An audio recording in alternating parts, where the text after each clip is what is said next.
From the very beginning, hand-to-hand combat was the World Eaters' preferred form of warfare, even before it took the Emperor-given name of the Warhounds, or even before they were reunited with their Primark Angron. This didn't mean that the World Eaters lacked the ability for armored warfare, ranged engagements, or supporting artillery attack. They just really liked getting in close and slaughtering the enemy in melee.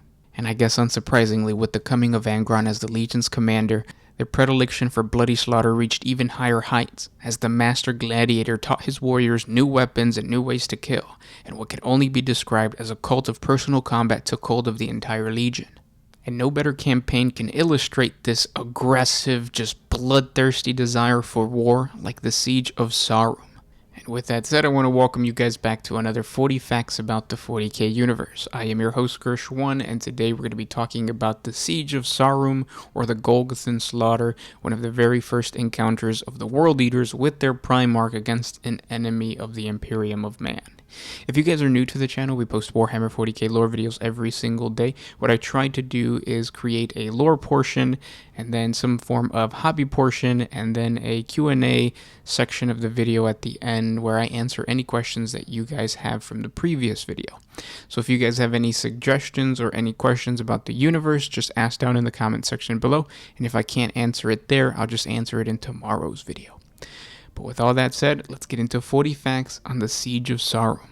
The very first known target to suffer the wrath of the World Eaters Legion after their Primark Angron took control sometime in the last 2 centuries of the 30th millennium was the stellar wasteland of the Golgotha Sector.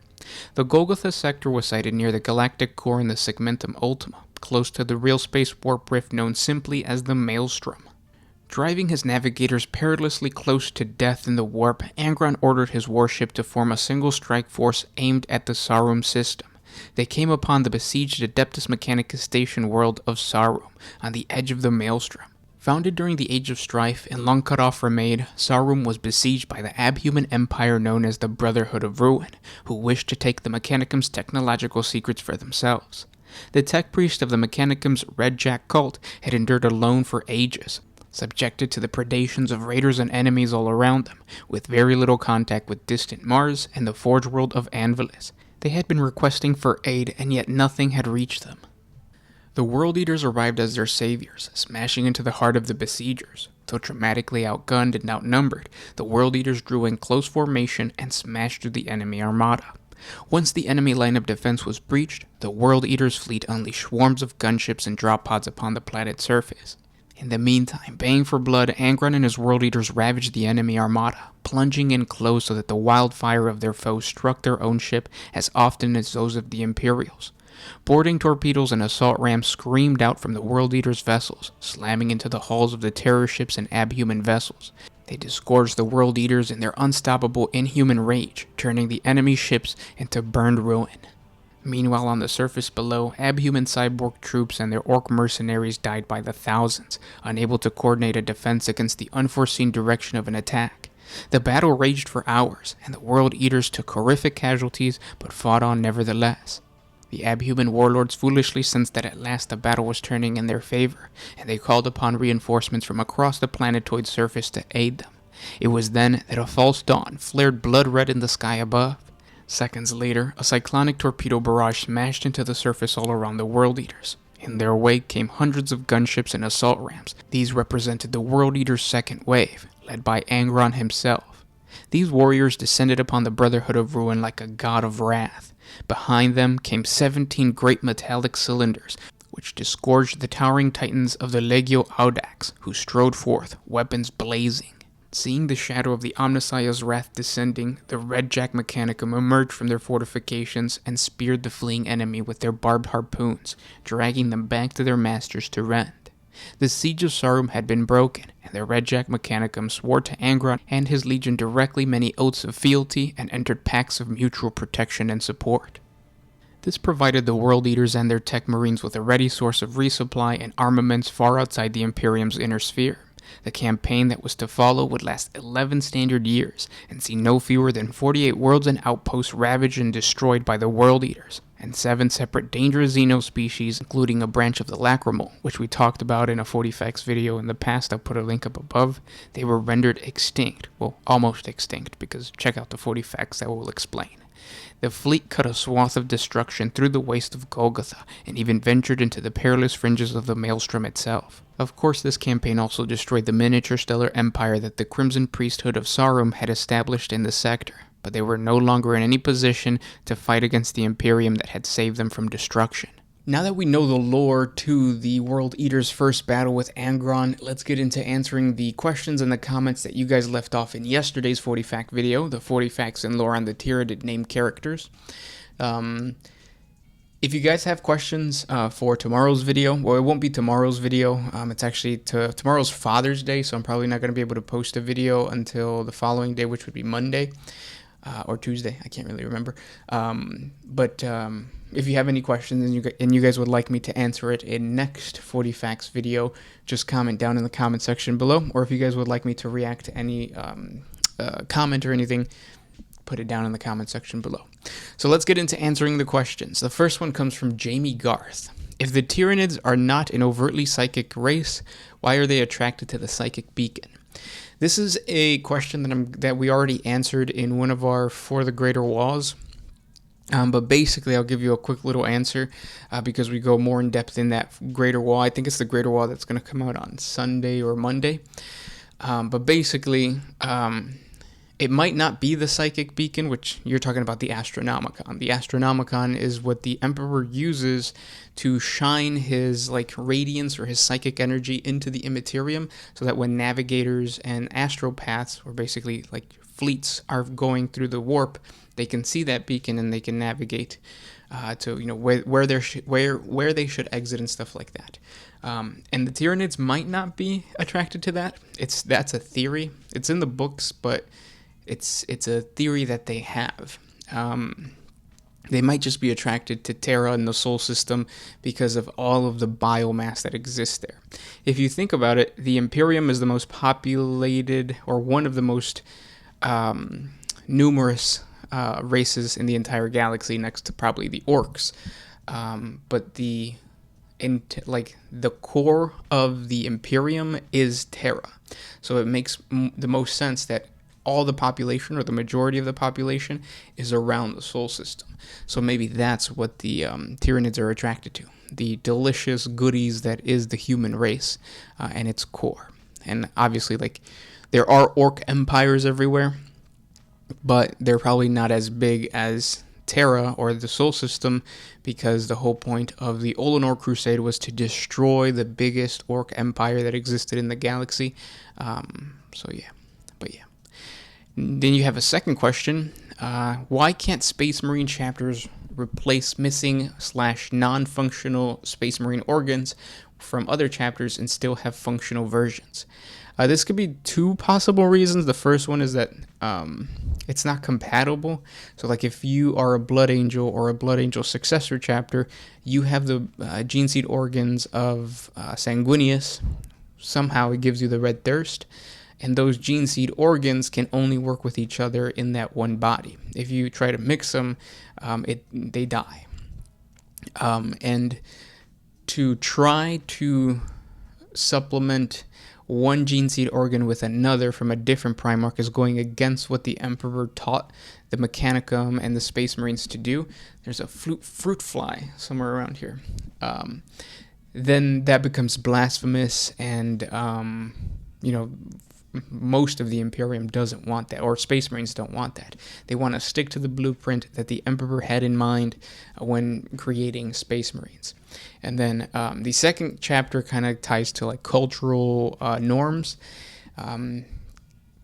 They probably want to keep each bloodline pure, because if history has proven anything, is that when Space Marines try to deviate from their basic genetic traits, they end up creating monsters. It happened to the Raven Guard, it happened to the Blood Angels, I think it even happened to the Iron Warriors, where these new abominations were created because they were tinkering with the gene seed or the gene seed organs of the Emperor. But I see what you mean, because we don't even have to look too far with the Canis Helix or the Red Thirst or huge genetic flaws like that, even something as simple as the Raven Guard and their pale skin, you would think that you would be able to take the gene seed of a different Primark, put it into these Raven Guard, and then the pale skin problem goes away. So I see what you mean, but yeah, I do think it's cultural, sticking to the Emperor's blueprint, and then obviously they're just not compatible. But yeah. Next question comes from Damned Legion. Who is the Death Watch Primark? Who created the watch?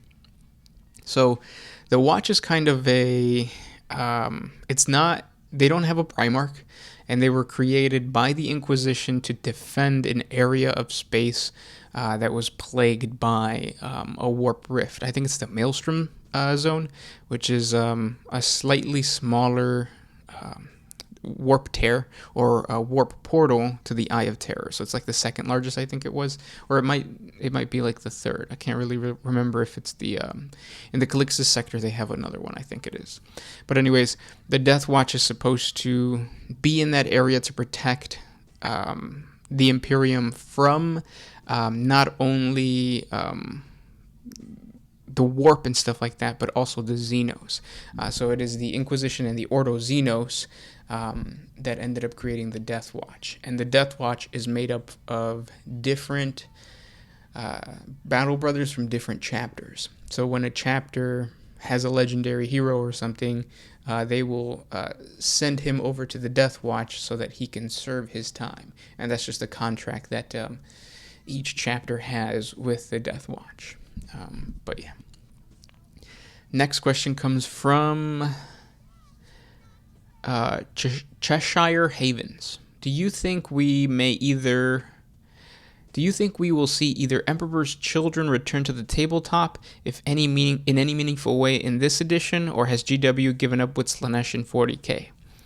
I really do think that they've given up with Slaanesh, or in this situation, the Noise Marines, for this edition. Maybe next edition things will change, but something about the channel is that whenever we say something, it usually gets proven wrong right away. So we used to say that there will never be a Primark that returns, because GW wants to keep that as like a mystery for all the people who are homebrewing lore and stuff like that. But then Gilliman came out. So in this situation, I really hope that they bring out Fulgrim, Demon Prince Fulgrim, and then that's going to be the catalyst to bring in Noise Marines and stuff like that. So will we see it this edition? I'm going to say no, just because I want it to happen, and hopefully we are proven wrong. Next question. This one comes from Matt. Have you ever said for the Greater Wog when in your sleep? Don't they also need a replacement for the Astronomicon if the Big E was revived? If the Big E was, if the Emperor was revived, he can technically power the Astronomicon. That's what he was doing during the Great Crusade. It's a lot of strain on his body, but the whole point of the Emperor coming back, I think, would be for him to stick to Terra and continue on the Webway project, especially now that we know that there is a Webway on Luna that might have been closed.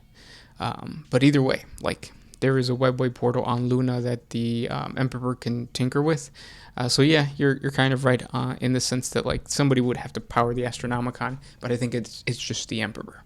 And I guess it all depends on how strong he comes back to the world and stuff.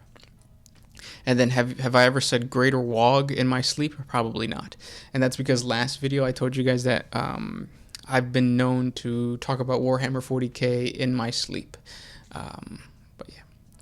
Next question comes from Michael McDonald. Yo, what's good? What's good, my dude? Hey, so since the Tyranids all share a hive mind, couldn't the Imperium make some kind of psychic weapon that triggers mind-destroying chain reactions type of thing? It could fry all of their brains at once. There's been multiple stories, I think, of the Tyranids or the Space Marines doing that to the Tyranids. So they have these nodes inside of the hive fleets, and they basically detonated special grenades or special bombs that destroyed the entire Hive fleet by doing so. I think we have a 40 facts video on it. Check out our 40 facts on the Tyranids versus Space Marines, I want to say. I think that was the title of the video. But yeah, they can do that. And then also, why do people... And remember that Hive fleets are disconnected from each other. So you have Hive fleet Kraken, Leviathan, Behemoth, like all these, and then you have tendrils of each one of the major ones. So you might be able to destroy one tendril, but that doesn't necessarily mean that you're going to destroy the entire fleet. So Tyranids are sneaky and very survivalistic like that. But your second part is also, why do people want to hang out with the orcs? ... Because they're fun guys. That's funny. In the old lore, it used to say that orcs were not fungus. They were actually... Or no, in the old lore, it said that they were fungus, and then it got changed to that they were lichens. Lichens is similar to a fungus, but it's not. And now I think it's just back to saying that orcs are fungus. But yeah. Next question comes from S.A. Are the Legion of the Damned the resurrected souls of dead Space Marines made manifest by the powers of the Emperor? It could be. They could be the warriors of the Army of the Light for the Emperor, but at the same time, it could just be a warp phenomenon, because it was the Firehawks Space Marine chapter that went into the warp, and somehow mysteriously they were turned into the Legion of the Damned. So it could have been like some type of curse or some type of natural phenomenon that happened to this Space Marine chapter for them to forever linger in the warp, or in between the warp and real space, because the Legion of the Damned can appear in two places at once in the galaxy, which means like they're super etheric and demonic in a way. But yeah. And also, you should check out our 40 facts if you're interested in this whole concept of the warp affecting Space Marines in a bizarre way. You should check out our 40 facts on Grey Knight ghosts.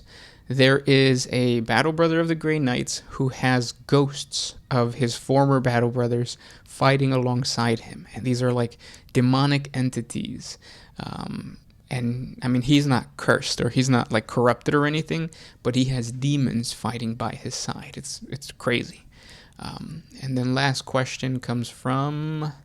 And this last question comes from Sejanus. Can you elaborate more on the trouble with the algorithm? This intrigues me. I'd love to know what/who these bad actors are.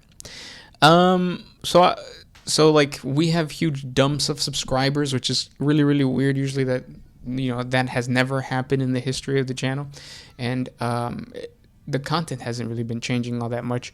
I think what's happening is that, like I said, there's some type of bad actor out there that is creating fake accounts, subscribing, and then unsubscribing, because that's what we've been seeing. We see like a huge jump from I think it's like, where are we at? 173. So we'll get really, really close to 174 in a matter of a couple days, and then boom, it dumps back down to like 20 or 50 subscribers get lost in one day. Like the gain and the loss is almost identical. So it seems like somebody, to mess with the algorithm, is just subscribing and unsubscribing, subscribing and unsubscribing within like a matter of a month and stuff like that. Or within the month, which then affects the YouTube algorithm, because then it shows that instead of saying like this channel grew this much, that fluctuation usually hurts in some way. But yeah. We'll see what happens in the future. Like I said, we're just going to continue to post videos because that's what we do. We're never going to stop playing 40K, so we'll probably never stop posting videos. But thanks for listening, guys, and I will talk to you tomorrow. This is Gershwan with One Mind Syndicate, signing out.